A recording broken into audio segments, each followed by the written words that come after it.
স্বাগত দীপ্ত সংবাদে। আপনাদের সাথে আছি আমি আনোয়ারুল আলম। শুরুতেই জানাবো সংবাদ শিরোনাম। নির্বাচন নিয়ে ষড়যন্ত্র চলছে বললেন তারেক রহমান, জনগণকে সজাগ থাকার আহ্বান।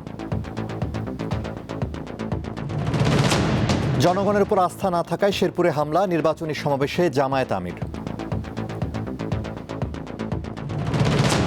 সাফ ফুটসাল চ্যাম্পিয়নশিপ জয়ী নারী দল দেশে ফিরছে সন্ধ্যায়, বড় সংবর্ধনার অপেক্ষা।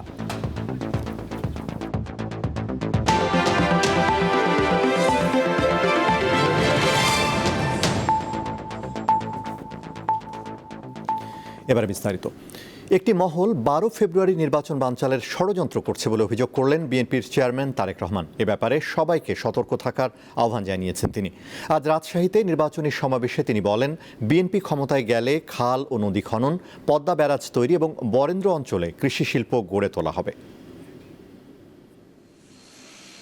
উত্তরবঙ্গে নির্বাচনী প্রচারণায় অংশ নিতে দীর্ঘ 22 বছর পর রাজশাহী সফরে আসেন বিএনপি চেয়ারম্যান তারেক রহমান। আকাশপথে বৃহস্পতিবার দুপুর 12:30টায় রাজশাহী বিমানবন্দরে পৌঁছন তিনি। বিএনপির চেয়ারম্যান প্রথমে সস্ত্রীক নগরের হজরত শাহ মখদুম রহমতুল্লাহ আলাইহির দরগা জিয়ারত ও মোনাজাত করেন। পরে রাজশাহীর মাদ্রাসা মাঠে নির্বাচনী জনসভায় অংশ নেন। তার জন্য হাজার হাজার মানুষ অপেক্ষায় ছিলেন। তিনি মঞ্চে উঠতেই এই জনপদের মানুষ উচ্ছ্বাস প্রকাশ করেন। এনাদের প্রত্যেকের হাতে আমি ধানের শীষ তুলে। এ সময় উত্তরাঞ্চলের 13 আসনের প্রার্থীদের পরিচয় করিয়ে ধানের শীষে ভোট চান বিএনপির এই কাণ্ডারি। এদেরকে দেখে রাখা আর এদের বক্তব্যে তারেক রহমান দেশের গণতন্ত্র সুসংহত রাখতে সবাইকে ভোটে অংশ নেওয়ার আহ্বান জানিয়েছেন। বলেন, নির্বাচন নিয়ে এখনো ষড়যন্ত্র চলছে। বিগত 16 বছর 17 বছর এই দেশের সাধারণ মানুষের ভোটের অধিকার যেরকম কেড়ে নেওয়া হয়েছিল, এই দেশের মানুষের কথা বলার অধিকার যেমন কেড়ে নেওয়া হয়েছিল, ঠিক দেশের মানুষের জন্য কোনো কাজ করা হয় নাই। আমরা দেখেছি যে কিভাবে কতগুলো মেগা প্রকল্প করা হয়েছে এবং এই মেগা প্রকল্পের উদ্দেশ্যই ছিল মেগা দুর্নীতি। নির্বাচন ঘিরে অনাকাঙ্ক্ষিত কোনো ঘটনা ঘটলে তার সুষ্ঠু তদন্তের দাবি জানান বিএনপির চেয়ারম্যান। আগামী 12 তারিখে নির্বাচন যাতে কেউ বানচাল করতে না পারে সেজন্য সকলকে সতর্ক থাকতে হবে, সকলকে সজাগ থাকতে হবে। প্রিয় ভাই বোনেরা, জনগণ যদি 12 তারিখে সজাগ থাকে, জনগণ যদি 12 তারিখে সতর্ক থাকে, 13 তারিখ থেকে শুরু হবে জনগণের দিন ইনশাআল্লাহ। বিএনপি ক্ষমতায় গেলে উত্তরবঙ্গে ব্যাপক উন্নয়ন করার প্রতিশ্রুতিও দেন এই নেতা। পদ্মা ব্যারাজের কাজ আমরা শুরু করব, বরেন্দ্র প্রকল্পের কাজ আমরা শুরু করব, 10,000 টাকা পর্যন্ত কৃষি লোন মওকুফের কাজ আমরা শুরু করব। এই কাজগুলো হচ্ছে জনগণের কাজ এবং এই কাজগুলো ইনশাল্লাহ 12 তারিখে ধানের শীষ জয়যুক্ত হলে পরে ইনশাল্লাহ 13 তারিখ থেকে শুরু হবে জনগণের জয়যাত্রা। সব ষড়যন্ত্র মোকাবেলা করে 12 ফেব্রুয়ারির জাতীয় সংসদ নির্বাচনে বিএনপিকে বিজয়ী করার আহ্বান জানিয়েছেন তারেক রহমান। দেশনেত্রী খালেদা জিয়া দেশ গড়েছেন। উত্তরবঙ্গের সন্তান হিসেবে তারেক রহমানের প্রতি এই অঞ্চলের মানুষের বাড়তি আবেগ ও ভালোবাসার প্রকাশ রয়েছে। তাই তো আগামী জাতীয় সংসদ নির্বাচনে দেশ গঠনে এবং গণতান্ত্রিক ধারা অব্যাহত রাখতে এই অঞ্চলের মানুষের ভোট প্রত্যাশা করছেন তারেক রহমান। একই সঙ্গে রাজশাহীর এই জনসভায় বিএনপির এই কাণ্ডারি জবাবদিহিমূলক রাষ্ট্র গঠনের প্রতিশ্রুতিও দেন। রুবায়েত হাসান, দীপ্ত সংবাদ, রাজশাহী। দর্শক, তারেক রহমানের আরও খবর জানাতে নওগাঁ থেকে যুক্ত হয়েছেন সহকর্মী রুবায়েত হাসান। কথা বলবো তার সঙ্গে।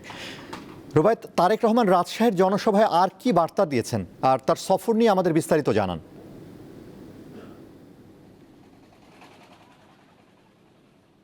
নিশ্চয়ই জেনে থাকবেন যে দীর্ঘ 22 বছরের এক ধরনের রাজনীতি থেকে তিনি বিচ্ছিন্ন ছিলেন। দেশে এসেছেন 25 ডিসেম্বর 2025। তারপরে নতুন বছর শুরু হয়েছে, সামনে নতুন বছরের ফেব্রুয়ারির 12 তারিখের নির্বাচন। এই নির্বাচন ঘিরে উত্তরের এই জনপদগুলোতে রাজশাহী, নওগাঁ, নাটোর, জয়পুরহাট, বগুড়া, রংপুর, সিরাজগঞ্জ এবং টাঙ্গাইল, এই যে পুরো রুট রয়েছে, প্রায় বলা যায় যে 39টি আসন। এই আসনগুলোতে আসলে তিনি জনসংযোগে ব্যস্ত সময় পার করবেন। আজ রাজশাহী, নাটোর, নওগাঁ, জয়পুরহাট এবং বগুড়ার সহ প্রায় 13 আসনের প্রার্থীদের তিনি পরিচয় করিয়ে দিয়েছেন। আগামীকাল রংপুরে জনসভা করবেন, এরপর দিন জনসভা করবেন সিরাজগঞ্জ এবং টাঙ্গাইলে। আজকের জনসভার যে বিষয়টি আমার একদম চোখে বেঁধেছে সেটি হচ্ছে তিনি আসলে কোনো দলের, বিগত সরকার কিংবা বর্তমানে যারা বিএনপির রাজনীতির সঙ্গে যুক্ত নয়, বিরোধী মত, তাদের কড়া সমালোচনা তিনি করেননি। তিনি বলছেন যে সমালোচনা নয়, এগিয়ে যেতে হবে সবাই মিলে, এই বার্তা তিনি দিয়েছেন। আমি দেখেছি উত্তরের এই জনপদে বিপুল সংখ্যক মানুষ আজ উচ্ছ্বাস বা আনন্দঘন একটি পরিবেশ বা একটা সাজ রব রয়েছে এই অঞ্চলের মানুষের। আমি আসলে রাজশাহী নওগাঁর যে মহাসড়কটি রয়েছে, এখন এটি নওগাঁ জেলার মধ্যে রয়েছি, কিছু দূরেই আসলে তারেক রহমানের গাড়ি বহর নওগাঁর জনসভা স্থলে, যেটি 6:45 নাগাদ তিনি সেই জনসভায় যোগ দিবেন। এরপরে কিন্তু বগুড়াতেও আজ কিন্তু অন্তত 2টি জনসভাতে তার যোগ দেওয়ার কথা রয়েছে।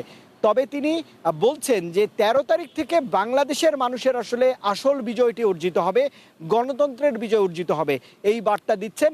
একই সঙ্গে তিনি বিগত সময় যখন ক্ষমতায় ছিলেন, তার দল বা তার মা প্রয়াত খালেদা জিয়া যেই অসমাপ্ত কাজগুলো উত্তরের জনপদের জন্য তারা করতে চেয়েছিলেন, 2005 সালের শেষ দিকে এখানে এসেছিলেন, এই জনপদে এসেছিলেন, সেই অসমাপ্ত কাজগুলো করবার প্রতিশ্রুতি দিয়েছে। তবে জনগণের মধ্যে এক ধরনের বাড়তি উন্মাদনা বা উচ্ছ্বাস রয়েছে।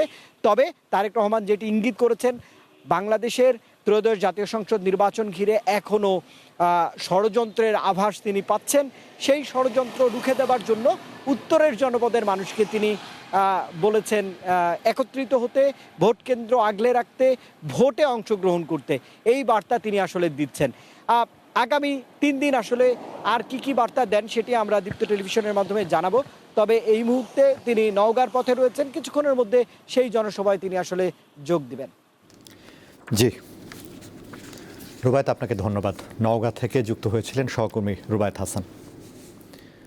নির্বাচনী প্রচারে ফের চাঁদাবাজদের বিরুদ্ধে সোচ্চার হলেন জামাতে ইসলামীর আমির শফিকুর রহমান। তিনি বলেন, অসাধু চক্র ও চাঁদাবাজদের কারণে কৃষক তার পণ্যের ন্যায্য মূল্য পায় না, যার পরিণতি ভোগ করতে হয় জনগণকে। তিনি এর বিরুদ্ধে সারা দেশের ব্যবসায়ীদের রুখে দাঁড়াতে আহ্বান জানান। দুপুরে রাজধানীর কারওয়ান বাজারে এক নির্বাচনী জনসভায় বক্তৃতায় তিনি এসব কথা বলেন।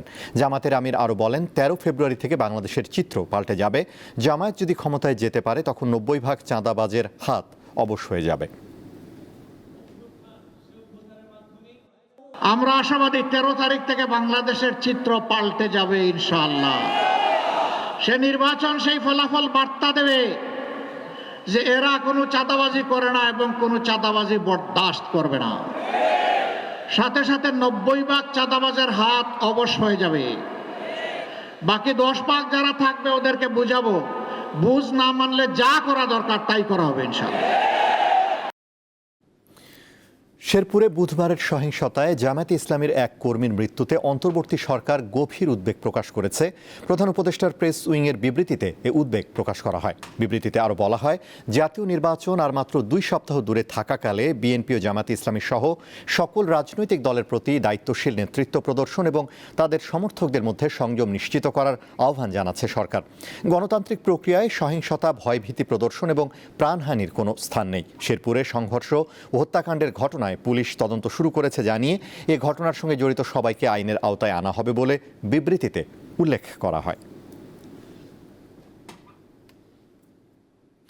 এদিকে শেরপুরের ঝিনাইগাতীতে বিএনপি ও জামায়াতের নেতাকর্মীদের মধ্যে সংঘর্ষে একজনের মৃত্যুতে এখনও ওই এলাকায় থমথমে অবস্থা বিরাজ করছে। বুধবার ঝিনাইগাতীতে নির্বাচনী ইশতেহার ঘোষণাকে কেন্দ্র করে বিএনপি ও জামায়াতের নেতাকর্মীদের মধ্যে দফায় দফায় সংঘর্ষ হয়। এতে কমপক্ষে 50 জন আহত হন। গুরুতর আহত অবস্থায় রেজাউল করিমকে ময়মনসিংহ মেডিকেল কলেজ হাসপাতালে ভর্তি করা হলে রাতে তার মৃত্যু হয়। এ ঘটনায় সংশ্লিষ্ট উপজেলা নির্বাহী কর্মকর্তা ও থানার ভারপ্রাপ্ত কর্মকর্তাকে প্রত্যাহার করা হয়েছে। চট্টগ্রাম বন্দরের নিউমুরিং টার্মিনাল পরিচালনায় বিদেশি কোম্পানির সঙ্গে অন্তর্বর্তী সরকারের চুক্তি বৈধ বলে রায় দিয়েছে হাইকোর্ট।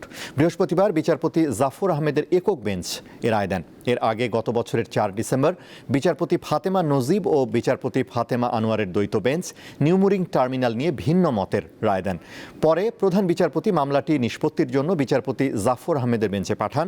নিউমুরিং কন্টেইনার টার্মিনাল পরিচালনায় 2019 সালের 17 ফেব্রুয়ারি সংযুক্ত আরব আমিরাতের ডিপি ওয়ার্ল্ডের সঙ্গে সরকারি বেসরকারি অংশীদারিত্বে সমঝোতা স্মারক হয়। ওই চুক্তির প্রক্রিয়ার বৈধতা নিয়ে বাংলাদেশ যুব অর্থনীতিবিদ ফোরামের পক্ষে সংগঠনটির সভাপতি মির্জা ওয়ালিদ হোসাইন গত বছর রিট করেছিলেন।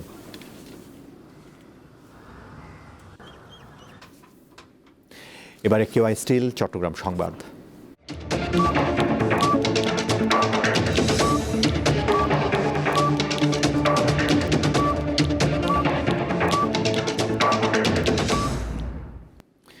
চট্টগ্রাম বন্দরে নিউমোরিং কন্টেইনার টার্মিনাল এনসিটি পরিচালনায় বিদেশি অপারেটর নিয়োগে সরকারি উদ্যোগের প্রতিবাদে আগামী শনি ও রবিবার ৮ ঘণ্টা করে কর্মবিরতির ঘোষণা দিয়েছে চট্টগ্রাম বন্দর শ্রমিক দল।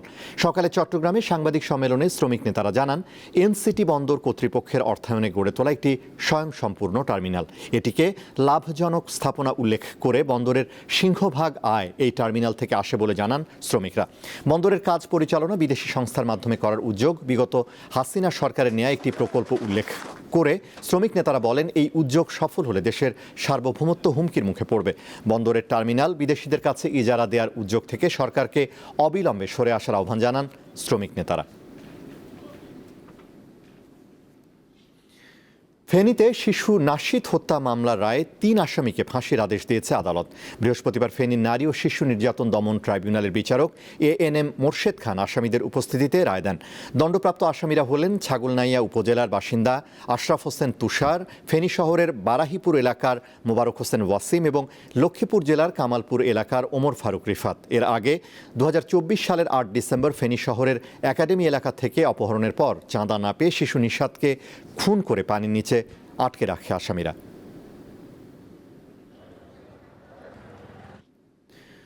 নির্বাচনকে সামনে রেখে কুমিল্লা ও চাঁদপুরের বিভিন্ন এলাকায় 750 জন বিজিবি সদস্য মোতায়েন করা হচ্ছে।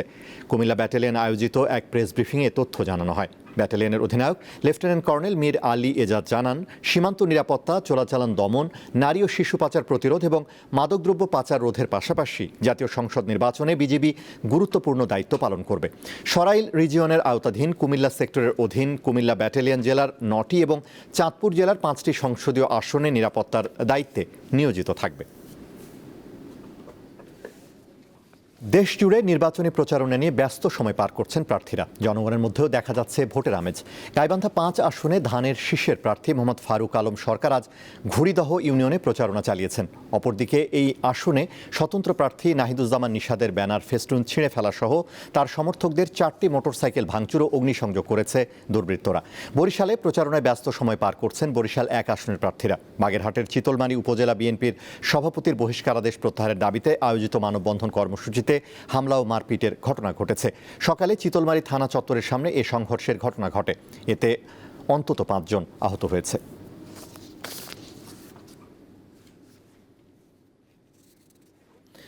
ত্রয়োদশ জাতীয় সংসদ নির্বাচনের সঙ্গে একই দিনে হবে গণভোট। তবে গণভোট নিয়ে সাধারণ মানুষের মাঝে দেখা দিয়েছে বিভ্রান্তি, আর নতুন ভোটারদের মধ্যে রয়েছে কৌতূহল। গণভোটের বিষয়ে ভোটারদের সচেতন করতে দিনাজপুরে জেলা তথ্য অফিস থেকে নেওয়া হয়েছে নানা উদ্যোগ।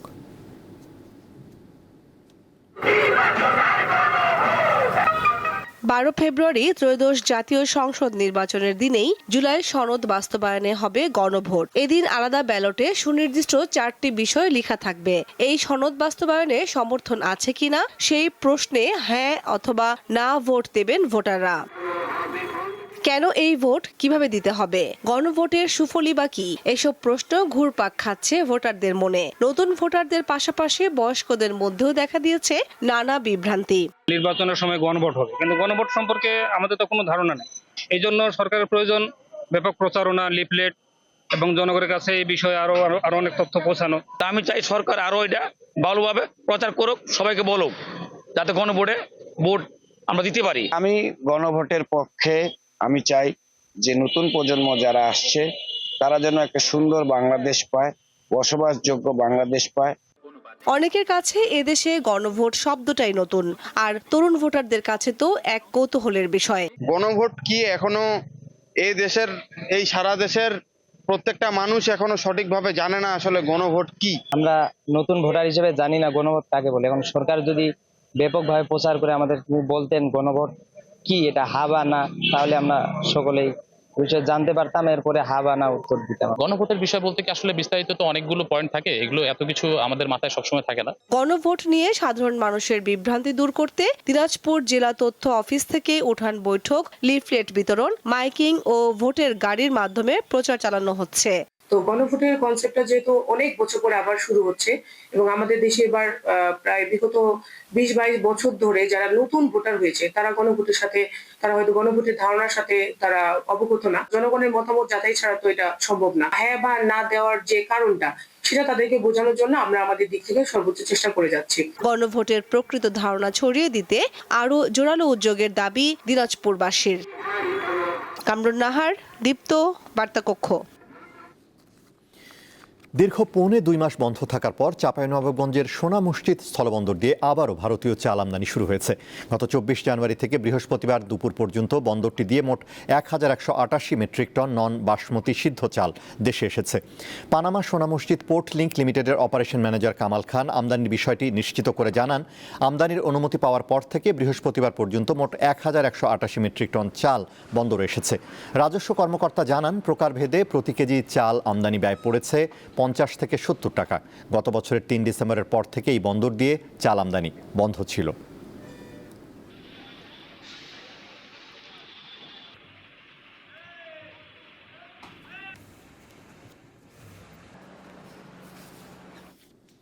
আন্তর্জাতিক গাজা উপত্যকার শাসনভার একটি টেকনোক্রেটিক কমিটির কাছে হস্তান্তর করতে সম্মতি জানিয়েছে ফিলিস্তিনের স্বাধীনতাকামী সংগঠন হামাস। তবে কয়েকদিনের মধ্যেই রাফা সীমান্ত পুরোপুরি খুলে দেওয়ার শর্ত দিয়েছে তারা। বুধবার বার্তা সংস্থা এএফপিকে এমনটি জানিয়েছেন সংগঠনটির মুখপাত্র হাজেম কাশেম। সাক্ষাৎকারে তিনি বলেন, গাজার শাসনভার হস্তান্তরের জন্য সব প্রস্তুতি সম্পন্ন হয়েছে। পুরো গাজা জুড়ে সব খাতের দায়িত্ব টেকনোক্র্যাট কমিটির হাতে তুলে দিতে প্রয়োজনীয় কমিটিগুলো প্রস্তুত রয়েছে বলেও জানান তিনি। হামাসের দাবি, যুদ্ধবিরতি চুক্তির প্রথম ধাপের সব শর্ত তারা পূরণ করেছে। এবার দ্বিতীয় ধাপেও অগ্রসর হতে প্রস্তুত তারা।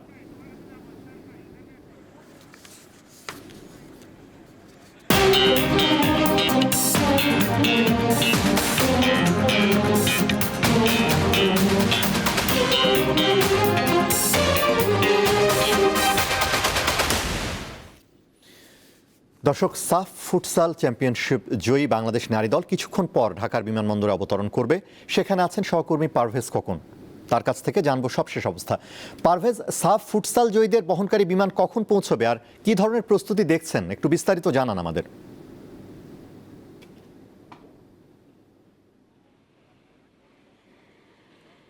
সাফ ফুটসাল নারী চ্যাম্পিয়নশিপ দল আসার কথা 6:15টায়। তাদেরকে সংবর্ধনা দেওয়ার জন্য খোলা বাসে করে শহর ঘোরানো হবে। বিমানবন্দর থেকে নেওয়া হবে হাতের ঝিল থেকে নেওয়া হবে বাফুফে। হাতের ঝিলে থিম্পু থিয়েটারে দেওয়া হবে, তাদেরকে সংবর্ধনা দেওয়া হবে, তাদেরকে পুরস্কার। এই ছাদখোলা বাসে করে তাদেরকে নেওয়া হবে। সেখানে কিছুক্ষণ আগে এই বাসটি এসে পৌঁছায়।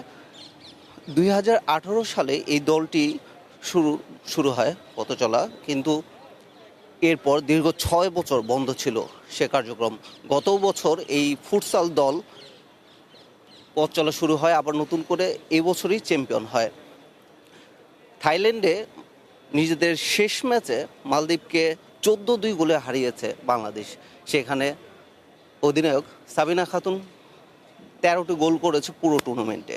সে কিন্তু 2022-2024 সাফ চ্যাম্পিয়ন ফুটবলেও সে অধিনায়ক ছিল। বাফুফে থেকে সংবর্ধনা দেওয়ার জন্য সব কিছু ব্যবস্থা রাখা হয়েছে। বাফুফে দল এখনও আসেনি, তাদেরকে সংবর্ধনার জন্য তারা প্রস্তুত আছে। ছাদখোলা বাসে করে নেওয়া হবে, এখান থেকে মতিঝিল ভবনে যাওয়ার আগে যাবে হাতির ঝিলে দেওয়া হবে তাদেরকে পুরস্কার এবং সংবর্ধনা। আমি আরেকটি বিষয় জানিয়ে রাখতে চাই, এই আসরে ছেলেরাও অংশগ্রহণ করেছিল, তবে সেখানে 6 ম্যাচে 7 পয়েন্ট পেয়ে পঞ্চম হয়ে তারা শেষ করেছে। তবে মেয়েরা চ্যাম্পিয়ন, ইভেন অপরাজিত চ্যাম্পিয়ন হয়েছে মেয়েরা। এখানে আজকে দর্শকের উপস্থিতি কমই বলা যায়, তেমন একটা নেই।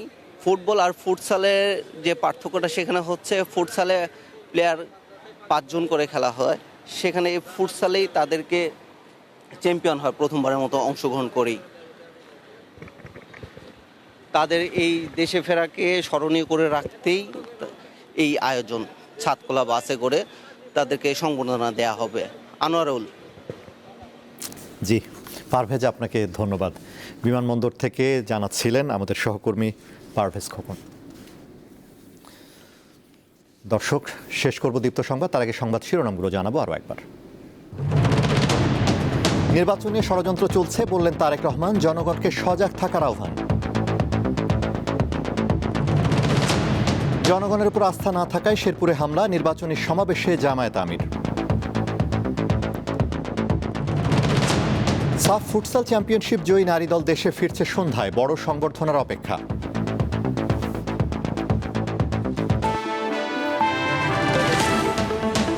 এই ছিল এখনকার মতো। আমাদের পরবর্তী দীপ্ত সংবাদ সন্ধ্যা 6:40 দেখার আমন্ত্রণ।